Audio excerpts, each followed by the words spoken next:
membincangkan tentang masalah setinggan.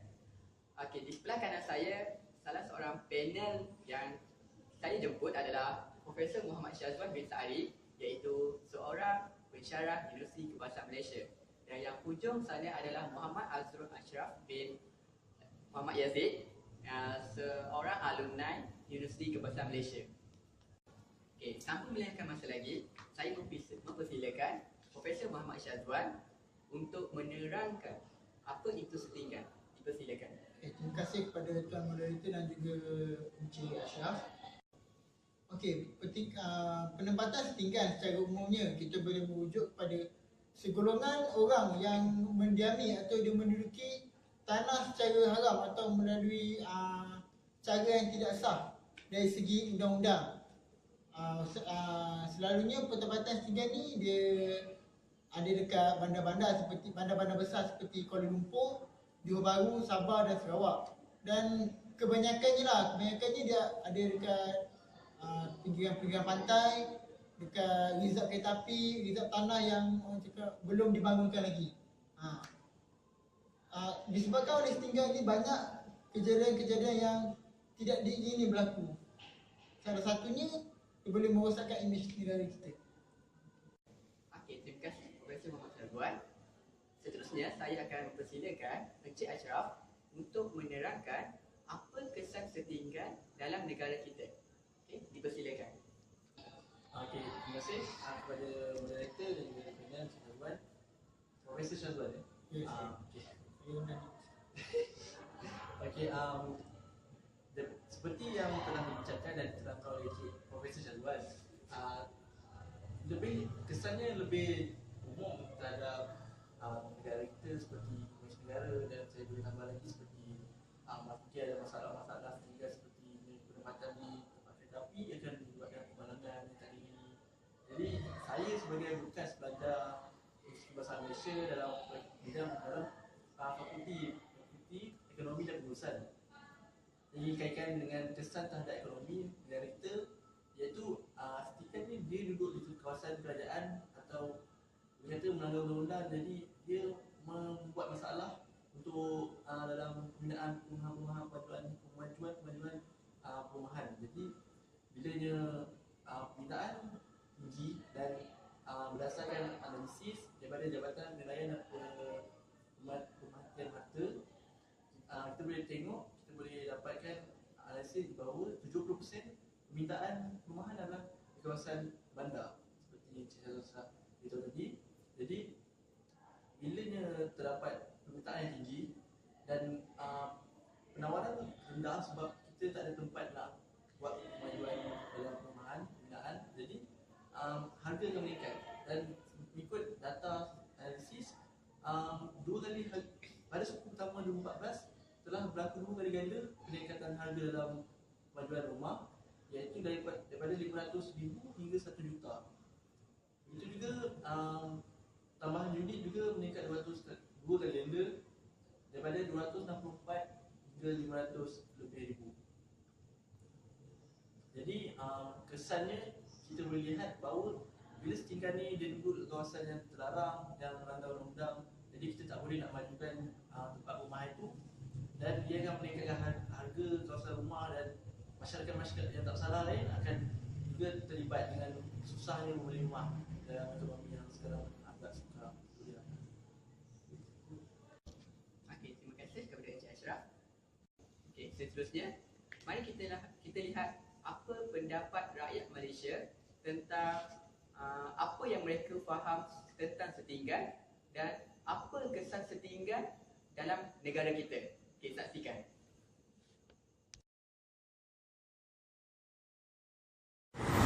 Maksud setinggan macam contoh mungkin orang yang dari luar daripada Malaysia yang tinggal di tempat yang bukan tanah kerajaan, tapi tanah tu tak diresap oleh kerajaan.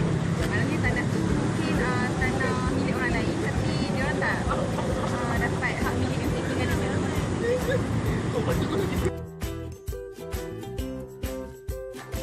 Okey, kesan rumah setinggan. Bagi saya, kesan rumah setinggan yang terdapat banyak dekat Kuala Lumpur ni ialah first, banyak gejala sosial dalam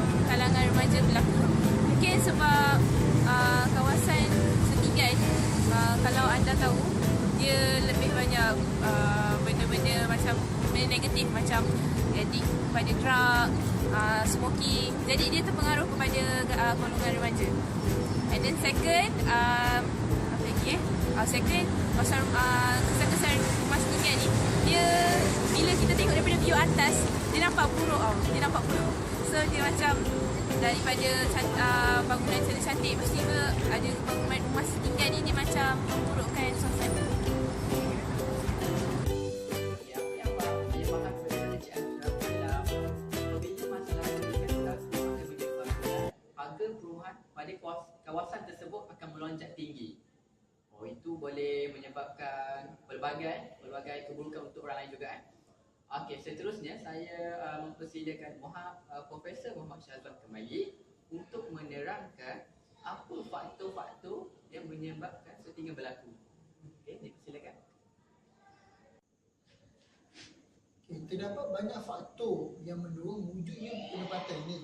Antara faktor utama yang mendorong wujudnya penempatan ini adalah faktor kemiskinan dan juga faktor migrasi. Tapi yang paling utama yang telah menyebabkan penempatan tinggal ini adalah faktor kemiskinan. Okey, kadar kemiskinan yang meningkat menyebabkan penempatan tinggal juga turut meningkat.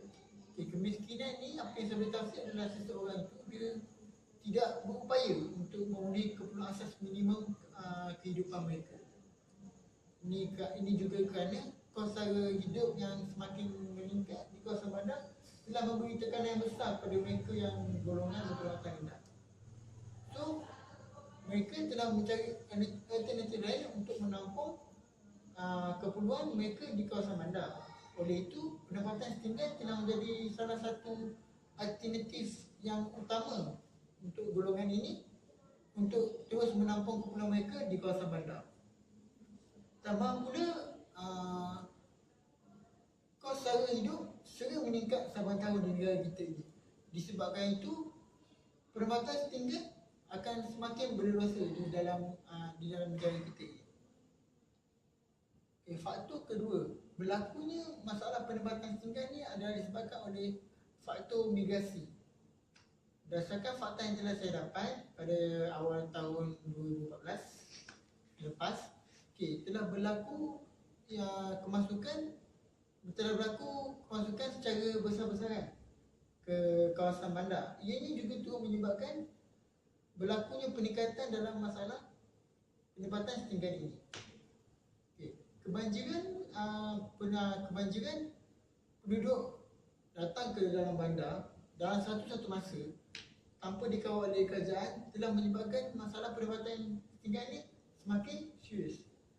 Faktor utama penduduk luar bandar ni datang ke dalam bandar adalah untuk mencari peluang pekerjaan.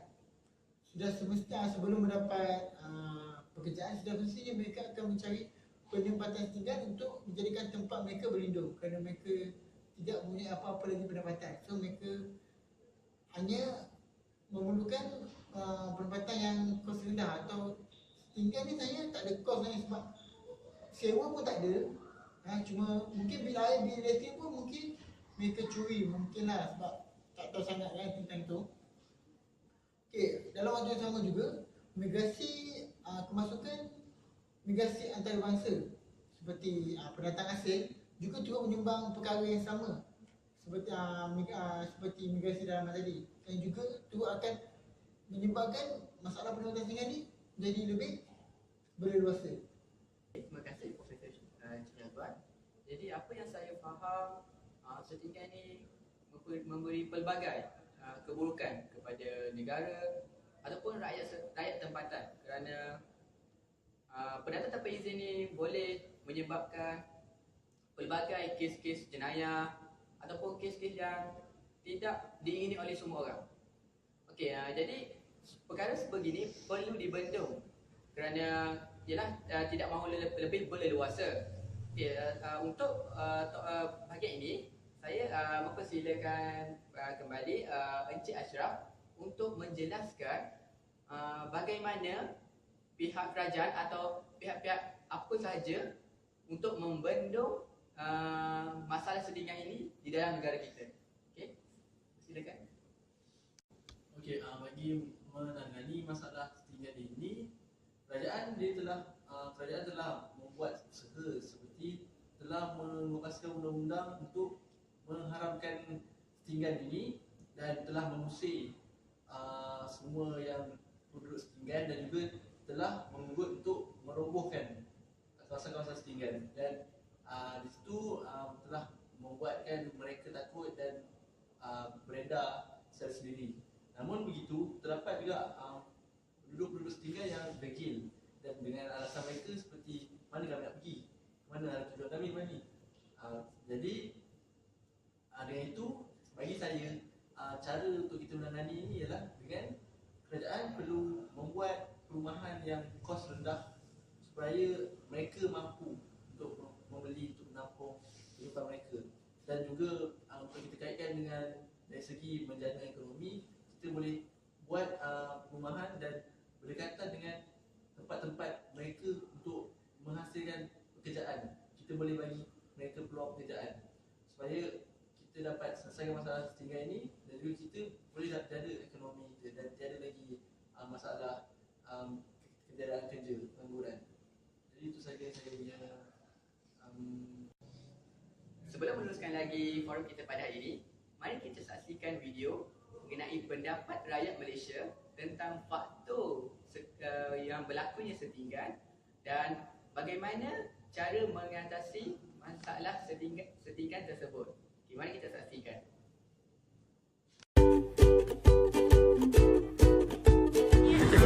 Okey, antara faktor wujudnya perumahan setinggan di bandar adalah kerana pendatang tamu izin yang datang ke bandar dan mereka tidak mempunyai kediaman yang tetap. So mereka terpaksa tinggal di kawasan kediaman perumahan setinggan.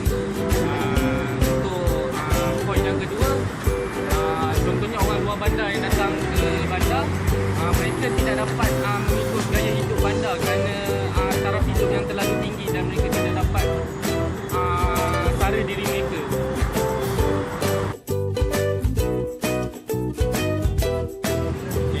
Mudah untuk mengatasi perumahan setinggan boleh berbagai kaedah, tapi saya akan menunjukkan satu kaedah saja. Pertama, kerajaan sendiri ataupun persekutuan seharusnya mengadakan satu program iaitu program setinggan SIFA. Sebelum masuk program itu, berusaha membagikan penduduk untuk menentukan jumlah sebenar satu tempat tersebut. Melalui bagian tersebut, kerajaan boleh memberikan sama ada wang papasan atau mengarahkan mereka ke arah mereka pindah rumah setinggan yang pakai pindah oleh kerajaan yang sesuai dengan jumlah bayaran yang semasa.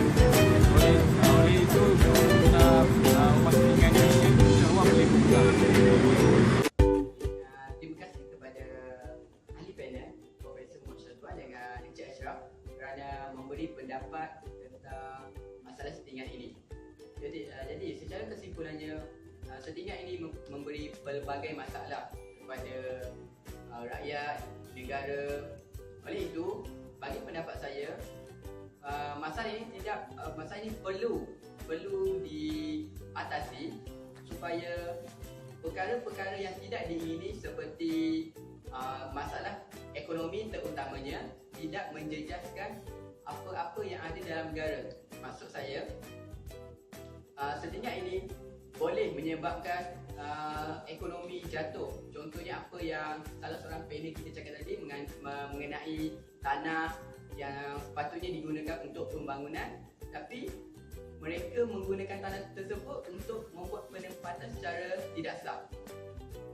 Okay, jadi saya menegaskan sekali lagi bahawa masalah setinggan ini perlu diatasi oleh pelbagai pihak, tidak termasuk individu, masyarakat maupun kerajaan bagi mengelakkan perkara-perkara yang tidak diingini berlaku. Okey, sekian saja untuk forum kali ini. Terima kasih.